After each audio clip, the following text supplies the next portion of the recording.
Hello friends, welcome to சமையல். இன்றைக்கி நம்ம ரொம்பவும் சூப்பரான ஹெல்த்தியான முறையில் ஹல்வா செய்ய போகிறோங்க. இந்த ஹல்வா பேர் வந்து மஸ்கோத் ஹல்வான்னு சொல்லுவாங்க. நீங்கள் கடையில் மஸ்கோத் ஹல்வா வாங்கினீங்கன்னா மைதா மாவுலையும் சர்க்கரையிலையும் செஞ்சு கொடுப்பாங்க. நம்ம ரொம்பவும் ஹெல்த்தியான முறையில் கோதுமை மாவுலையும் நாட்டு சர்க்கரையையும் சேர்த்து நம்ம செஞ்சுருக்கோம். இந்த ஹல்வா செய்கிறதுக்கு எண்ணெயும் நெய்யும் தேவைப்படாதுங்க. கண்டிப்பாக இந்த ரெசிபியை ஸ்கிப் பண்ணாமல் கடைசி வரைக்கும் பாருங்கள். நீங்கள் இன்னும் சமையலுக்கு சப்ஸ்கிரைப் செய்யலைன்னா ரெட் கலர் சப்ஸ்கிரைப் பட்டனை ப்ரெஸ் பண்ணிவிடுங்க.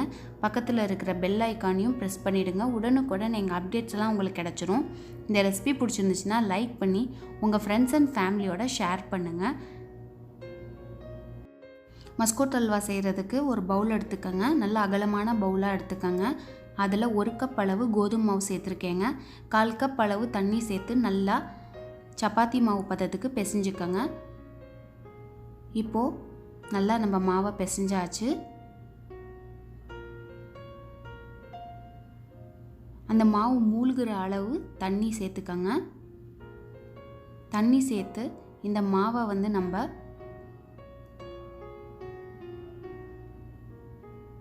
ஒரு மணி நேரத்துக்கு தட்டை போட்டு மூடி வைக்க போகிறோம். ஏன்னா இந்த கோதுமை மாவுலேருந்து நம்ம பால் எடுக்க போகிறோம். நான் 2 கப் அளவு தண்ணி சேர்த்துருக்கேன் அந்த மாவு மூழ்கிற வரைக்கும். இப்போ 1 மணி நேரம் ஆயிடுச்சு.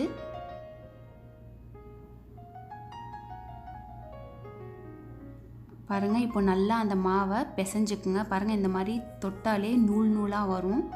நல்லா அந்த மாவை தண்ணியில் கரைச்சி விட்டுறணும்.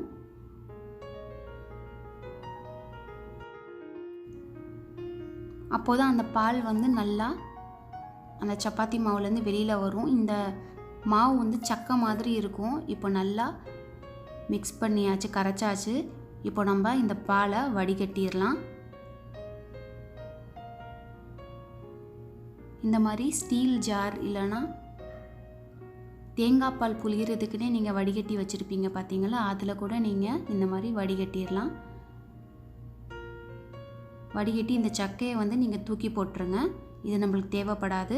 இப்போ இந்த பாலை வந்து நம்ம 3 மணி நேரத்துக்கு மூடி வைக்கணும். அப்போ தான் அந்த பால் வந்து அழகாக ஃபில்டர் ஆகி கீழே நிற்கும். அந்த தேவையில்லாத தண்ணியெல்லாம் மேலே வரும்.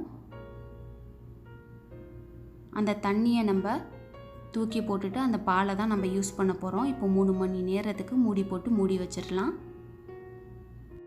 இப்போ நம்ம வெள்ளை பாகை வந்து ரெடி பண்ணிடலாம். இப்போ 1 கப் அளவு நாட்டு சர்க்கரை சேர்த்துருக்கேன். நல்லா அழுத்தி ப்ரெஸ் பண்ணி எடுத்துக்கோங்க. 1 கப் அளவு தண்ணி சேர்த்து அந்த பாகை நல்லா வடிகட்டி தனியாக ஒரு பவுலில் வச்சிடலாம். இப்போது நான் ஒரு தேங்காய் ஃபுல் தேங்காவையும் உடச்சி 3 தாட்டி மிக்சர் ஜாரில் அரைச்சி பால் எடுத்து வச்சுருக்கேங்க. இந்த பால் வந்து டோட்டலாக 4 கப் வரும். பாருங்கள், அதை எடுத்து சைடில் வச்சுட்டு இப்போது நம்ம கோதுமை பால் ரெடி ஆகிடுச்சு. அந்த மேலே எக்ஸஸாக நின்றுருந்துச்சு இல்லையா, அந்த தண்ணியை தனியாக எடுத்து வச்சுட்டு அதை தூக்கி போட்டுட்டு நம்மளுக்கு இந்த பால் தான் தேவைப்படும். இப்போ அந்த பாலை நல்லா மிக்ஸ் பண்ணி விட்டு நம்ம எல்லாத்தையும் அந்த தேங்காய் பாலில் சேர்த்துடலாம். தேங்காய் பாலில் இப்போது கோதுமை பால் சேர்த்தாச்சு. அடுத்தது வந்து நம்மளோட வெல்லமும் நல்லா கரைஞ்சி பாகு ரெடியாக இருக்குது. அதையும் நம்ம வடிகட்டி இதை நம்ம தனியாக எடுத்து வச்சிடலாம். நம்ம தேங்காய் பாலும் கோதுமை பாலும் மிக்ஸ் பண்ணி வச்சுருந்தோம் இல்லையா, அதை ஒரு நான்ஸ்டிக் பேனில் ஊற்றி ஸ்டவ்வை வந்து மீடியம் ஃப்ளேமில் வச்சு நம்ம கைவிடாமல் மிக்ஸ் பண்ணிக்கிட்டே இருக்கணும். அப்போ தான் அந்த ஹல்வா சாப்பிடும் போது நம்மளுக்கு ஸ்மூத்தாக இருக்கும். நீங்கள் மிக்ஸ் பண்ணலைன்னா கீழே வந்து கட்டி தட்டுரும், அப்புறம் நல்லா இருக்காது. பாருங்கள், இந்த மாதிரி நல்லா மிக்ஸ் பண்ணிக்கிட்டே இருங்க. ஸ்டவ்வை வந்து மீடியம் ஃப்ளேமில் வச்சுக்கோங்க. இந்த ஹல்வா வந்து 1.5 வயசு குழந்தைக்கு கூட கொடுக்கலாம். நம்ம ரொம்பவும் ஹெல்த்தியான முறையில் தான் செஞ்சுருக்கோம். நாட்டு சர்க்கரை, கோதுமை மாவும் தேங்காய் பால்னால தான் இந்த ஹல்வா செய்கிறோம். நெய்யோ இல்லை எண்ணெயோ யூஸ் பண்ணல. நல்லா இந்த மாதிரி மிக்ஸ் பண்ணுங்கள். பாருங்கள், இப்போ நல்லா திக்காக ஸ்டார்ட் ஆகிடுச்சு.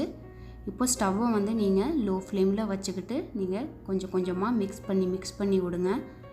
இந்த ஹல்வா சாப்பிட்றதுக்கு ரொம்பவும் டேஸ்ட்டாக இருக்கும். எந்த கடையிலையும் இந்த மாதிரி ஹெல்த்தியான முறையில் செய்ய மாட்டாங்க. நம்ம வீட்டிலனா ஹெல்த்தியான முறையில் செய்யலாம். இந்த மாதிரி நல்லா திக்கான ஸ்டேஜ் வந்ததுக்கப்புறம் நம்ம நாட்டு சர்க்கரையை பாகு எடுத்து ஃபில்டர் பண்ணி வச்சுருந்தோம் இல்லையா, இப்போ அதை சேர்த்து நல்லா மிக்ஸ் பண்ணணும். நல்லா மிக்ஸ் பண்ணிக்கிட்டே இருக்கணும். பாருங்கள், இப்போ கொஞ்சம் கொஞ்சமாக சேர்த்து நான் மிக்ஸ் பண்ணிட்டேன்.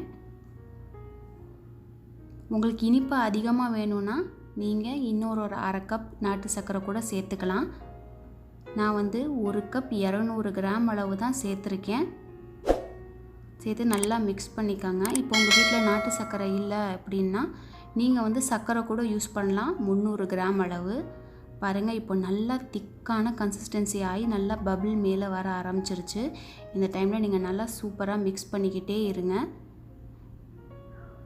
இந்த ஹல்வாலேருந்தே எண்ணெய் வெளியில் வரும். ஏன்னா நம்ம தேங்காய் பால் யூஸ் பண்ணதுனால அந்த தேங்காய் பால்லேருந்தே எண்ணெய்லாம் கக்க ஆரம்பிச்சிரும். பாருங்கள், இப்போ நல்லா சைட்லலாம் ஒட்டாமல் அழகாக திரண்டு வருது. இன்னும் ஒரு 5 நிமிஷத்தில் நம்மளோட ஹல்வா ரெடி ஆயிரும்.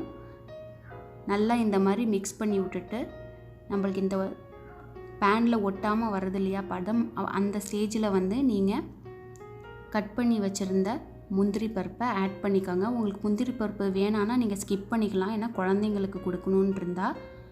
பெரியவங்க நீங்களாம் சாப்பிட்ணுன்னா முந்திரி பருப்போடு சாப்பிட்டா இன்னும் சூப்பராக இருக்கும். நம்மளோட ஹல்வா ரெடி ஆகிடுச்சு. இப்போ ஸ்டவ் ஆஃப் பண்ணிவிட்டு இது ஆறுனதுக்கப்புறம் நம்ம சின்ன சின்ன பீஸாக கூட கட் பண்ணிக்கலாம். கண்டிப்பாக இந்த ரெசிபி பிடிச்சிருந்துச்சுன்னா லைக் பண்ணி உங்கள் ஃப்ரெண்ட்ஸ் அண்ட் ஃபேமிலியோட ஷேர் பண்ணுங்கள். மறக்காமல் ஷா சமையலுக்கு சப்ஸ்கிரைப் செஞ்சுடுங்க. தேங்க்யூ ஃபார் வாட்சிங்.